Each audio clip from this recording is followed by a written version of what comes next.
Hello friends, कैसे हैं आप। आशा करता हूं कि आप सभी अच्छे होंगे, हैप्पी होंगे और हेल्थी होंगे। सो गाइस, सबसे पहले मेरी तरफ से आप सभी को जय माता दी। सो गाइस, मैं अपनी पिछली वीडियो में पाइथन के प्रोग्राम से 6 प्रोग्राम बना चुका था। सो गाइस, आज की वीडियो में हम प्रोग्राम नंबर 7 को प्रैक्टिकली इंप्लीमेंट करेंगे और प्रोग्राम नंबर 7 का थोड़ा सा अच्छे से लॉजिक बनाना सीखेंगे। किस तरह से प्रोग्राम नंबर 7 की प्रॉब्लम को सॉर्ट आउट किया जाता है। सो गाइस, प्रोग्राम नंबर 7 बनाने से पहले आप मेरे वीडियो को लाइक कर दें, सब्सक्राइब कर दें और बेल आइकन पे अच्छे से प्रेस कर दें और कमेंट सेक्शन में कमेंट करके बताएं कि मेरी वीडियो किस तरह से किस आपको अच्छी लग रही है या नहीं लग रही या क्या कमी है। गाइस, हमें आपके लाइक का, कमेंट का बेसब्री से इंतजार रहता है कि भाई आपके लाइक और कमेंट से हम थोड़े मोटिवेट होते हैं, मुझे थोड़ा सा कॉन्फिडेंस अप होता है मेरा और मैं सोचता हूं कि हाँ, इस तरह के मैं आगे की वीडियो भी बनाता रहूं।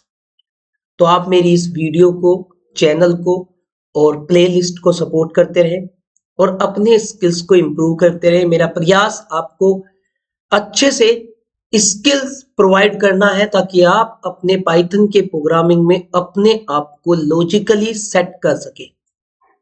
उसके लिए मैं आपकी इसके लिए मैं आपके लिए डिफरेंट डिफरेंट की प्लेलिस्ट बना दूंगा। डेटा साइंस की भी आएगी, मशीन लर्निंग की भी आएगी, डेटा एनालिटिक्स की भी आएगी और पाइथन फुल स्टैक की भी आएगी। बस आप कमेंट करते रहिए और थोड़ा मोटिवेट करते रहिए ताकि मुझे थोड़ी सी एनर्जी मिलती रहे कि मैं आपकी वीडियो को और आपको अच्छे से कंटेंट और अच्छे से आपको डिलीवर करने की कोशिश करूं कि ताकि लगे कि हाँ, आपको मेरी बनाई गई वीडियो और चैनल से बेनिफिट हो रहा है।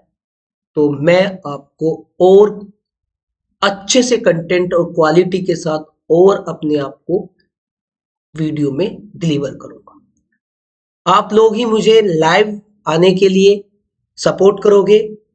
अगर आपने सपोर्ट किया, अगर आपने थोड़ा सा साथ दिया, तो मैं अपने चैनल पे लाइव आके भी आपको थोड़ा प्रैक्टिकली और थोड़ा आपको प्रोग्रामिंग सिखा पाऊंगा।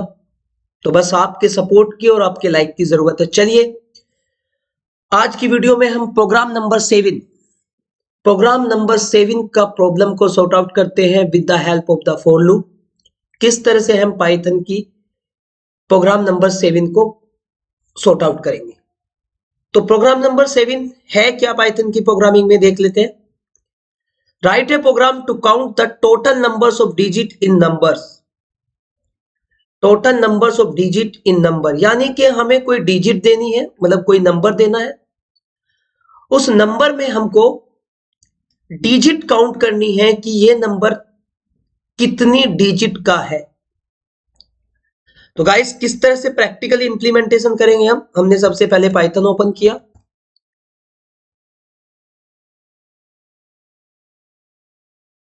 न्यू किया। हमने सबसे पहले यूजर से कोई इंटीजर वैल्यू ही इनपुट की, एंटर द नंबर्स। सबसे पहले हमने कोई भी इनपुट वैल्यू दी, फिर उसके बाद हमने गाइस एक फॉर लूप चलाया, फॉर आई इन एक्स। जो डिजिट हमने दी है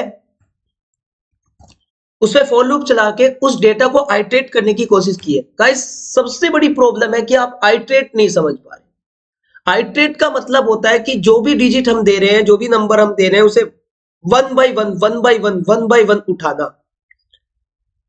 तो हमने जैसे ये इंटीजर वैल्यू दी है, तो हमने इस इंटीजर वैल्यू को जो भी हम डिजिट, मतलब जो भी हम डिजिट देंगे, नंबर्स ऑफ डिजिट देंगे, उसको 1 by 1 आई नाम के वेरिएबल में पहुंचाएंगे। तो चलिए देखते हैं कि ये प्रोग्राम चलता है या नहीं।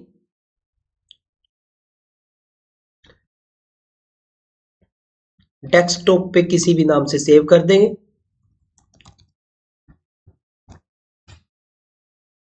नंबर दिया गाइस हमने, नहीं चलेगा।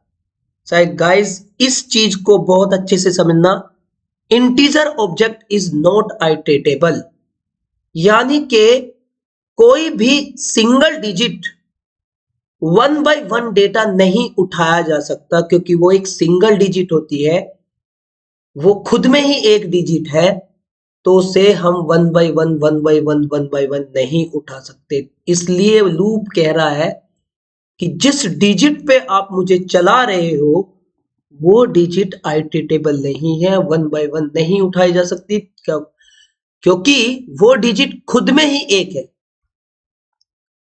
तो गाइस हम सबसे पहले उस डिजिट को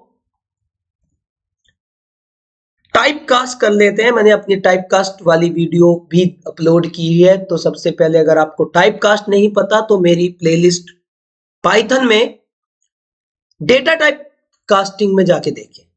तो हमने यहाँ पे इंटीजर जो x नाम की वैल्यू जो इंटीजर ली है उसको गाइस स्ट्रिंग में कन्वर्ट कर दिया। अब गाइस सबसे बड़ा एडवांटेज है कि अगर कोई डिजिट स्ट्रिंग में कन्वर्ट हो गई तो वो डेटा सीक्वेंस वाइज यानी कि इंडेक्स वाइज में चला जाएगा। मेरा कहने का मतलब है कि अगर हम जब तक हमारी नंबर डिजिट है,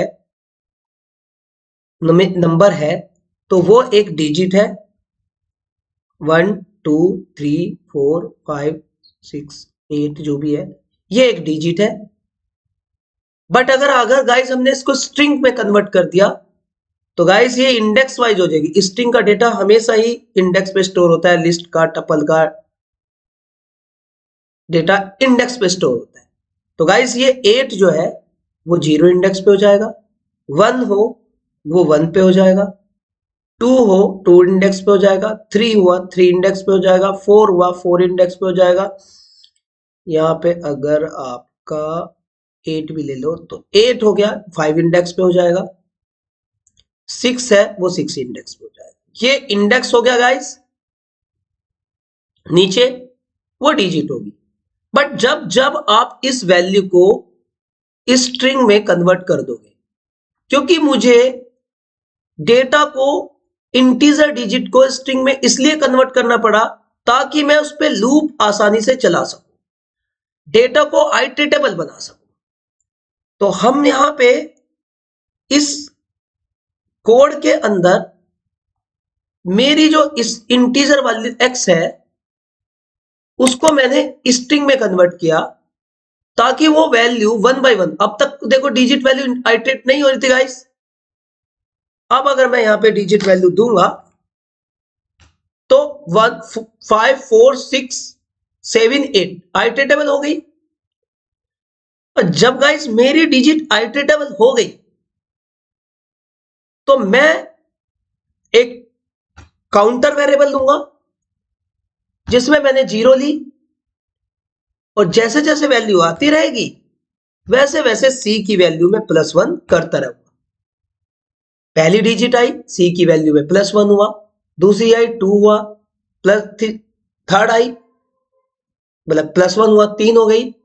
जैसे जैसे आई की वैल्यू में एक्स नाम के डिजिट की वैल्यू 1 by 1 आई में आती रहेगी, वैसे ही मेरे सी काउंटर जो शुरू में 0 है उसमें +1 होता रहेगा, जब तक लूप चलता रहेगा, जब तक सी की वैल्यू प्लस होती रहेगी। और फिर लास्ट में हमने टोटल नंबर्स ऑफ डिजिट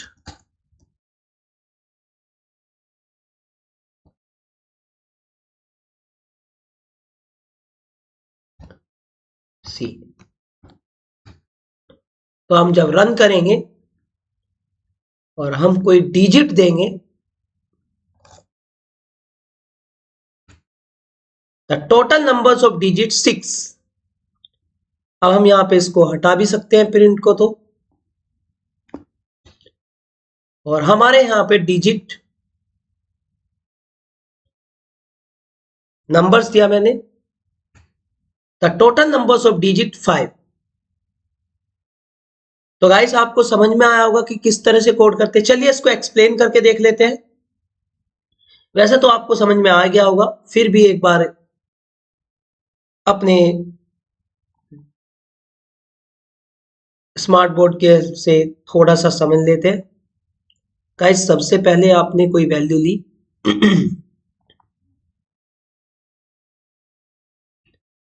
सबसे पहले हमने यूजर से कोई भी इंटीजर वैल्यू ली।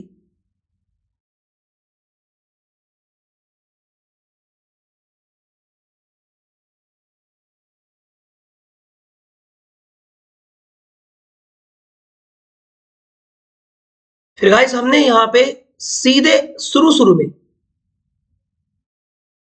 स्टार्टिंग में फॉर लूप की सीधे एक्स पे ही सीधे एक्स पे ही इन ऑपरेटर चला आइटरेटर करने की कोशिश की थी आई की वैल्यू। तो गाइस नो, क्योंकि इंटीजर वैल्यूज खुद में ही सिंगल डिजिट है तो वो आइटरेटेबल नहीं हो सकती। सीधा सा फंडा आइटरेटेबल का, फॉर लूप इस इंटीजर वैल्यू को आइटरेटेबल नहीं कर सकता। तो गाइस मैंने क्या किया, जो इंटीजर वैल्यू है उसे सबसे पहले मेरा टारगेट था कि मैंने वो इंटीजर वैल्यू str करके str में कन्वर्ट कर ली।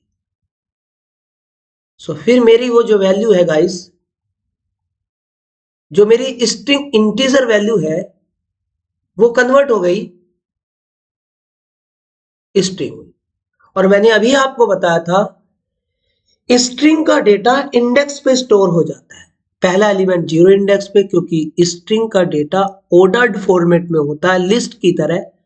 First element by default 0 index, चाहे वो लिस्ट हो, चाहे वो टपल हो, चाहे वो स्ट्रिंग हो, तीनों में पहला एलिमेंट 0 इंडेक्स पे हो जाता। तो गाइस मैंने अभी बताया था अगर हम कोई डिजिट देते हैं तो मान के चलिए कोई डिजिट मैंने दी थी गाइस 2 4 6 10, तो 2 0 इंडेक्स पे हो जाएगी, 1 इंडेक्स पे, 2 इंडेक्स पे और 3 इंडेक्स पे, इस तरह से हो जाएगी।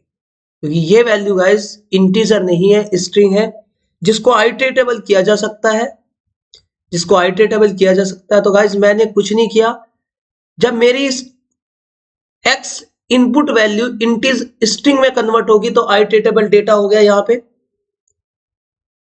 ये मेरा आइटरेटेबल डेटा हो गया, यहाँ पे स्ट्रिंग कन्वर्ट करते ही। अब वो एक का वैल्यू आई नाम के वेरिएबल में पहुंचा रहा है जो दी गई इनपुट है और उसे प्रिंट कर रहा है। तो मुझे कुछ नहीं करना, मुझे दी गई वैल्यू को एक सी नाम के वेरिएबल में 0 करना है और इसको हटा देना क्योंकि मुझे वैल्यू प्रिंट नहीं करनी।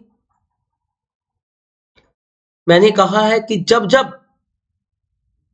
जब मेरा x की वैल्यू आइटरेटेबल होके 1 by 1 i में जाएगी तब तब c की वैल्यू में +1 होता रहे, क्योंकि ये लॉजिक मैंने लूप के अंदर लगा दिया। जब जब x नाम का वेरिएबल एक वैल्यू i नाम के वेरिएबल को देता रहेगा तब तब c+1 c काउंटर की वैल्यू +1 होती रहेगी। और यहाँ पे सबसे लास्ट में मैंने जब लूप बंद हो जाएगा तो c की वैल्यू प्रिंट कर दी। मान के चलिए मैंने अगर यूजर से वैल्यू 2 3 4 5 6 ली है गाइस, तो सबसे पहले स्ट्रिंग में कन्वर्ट होगी तो 2 वैल्यू इसके अंदर गई, आई के अंदर सबसे पहली वैल्यू 2 गई, फिर c की वैल्यू +1 होगी तो c की वैल्यू होगी 1, फिर 2 3 गई, 3 गई तो c की वैल्यू होगी +1 यानी कि 2, फिर c की वैल्यू आ गई, c की वैल्यू में i की वैल्यू में x की वैल्यू गई 4 तो c की वैल्यू होगी 3। जैसे जैसे इस वेरिएबल की वैल्यू पहुंचती रहेगी c की वैल्यू उतनी बार इंक्रीज होती रहेगी। जब x की वैल्यू में डिजिट ही नहीं बचेगी तो लूप हो जाएगा फॉल्स और c की वैल्यू बाहर निकलती हो जाएगी प्रिंट, जो c ने प्लस करके रखे, काउंटिंग करके रखे जो स्ट्रिंग हम चला रहे हैं। तो गाइस इस तरह से हमारी जो है किसी भी स्ट्रिंग के किसी भी नंबर्स ऑफ के अंदर नंबर्स ऑफ डिजिट काउंट करना। तो गाइस आशा करता हूं कि आपको ये वीडियो समझ में आई होगी। ये दिया गया असाइनमेंट जो मैं अभी कर रहा हूं प्रैक्टिकली, वो आपको समझ में आया होगा कि किस तरह से हम टोटल नंबर्स ऑफ डिजिट दिए गए नंबर में से काउंट करते हैं कि इस दिए गए इनपुट में कितनी डिजिट है। तो गाइज ये असाइनमेंट मैंने दिया था आपको, फॉर लूप से ही करके दिखाया मैंने आपको। सो गाइज अगर इस पूरे कोड को समझने में कोई दिक्कत हो आपको तो मुझे कमेंट सेक्शन में कमेंट करके जरूर बताना, ताकि मैं इस प्रॉब्लम का सॉर्ट आउट बहुत जल्दी से कर सकूं। ठीक है गाइज, तब तक के लिए मिलते हैं नेक्स्ट वीडियो में। तब तक के लिए जय माता दी गाइज। तो नेक्स्ट वीडियो नेक्स्ट प्रोग्राम के साथ आपको एक नेक्स्ट प्रोग्राम के साथ मिलते हैं। बस गाइस आज के लिए इतना ही। नेक्स्ट वीडियो देखना।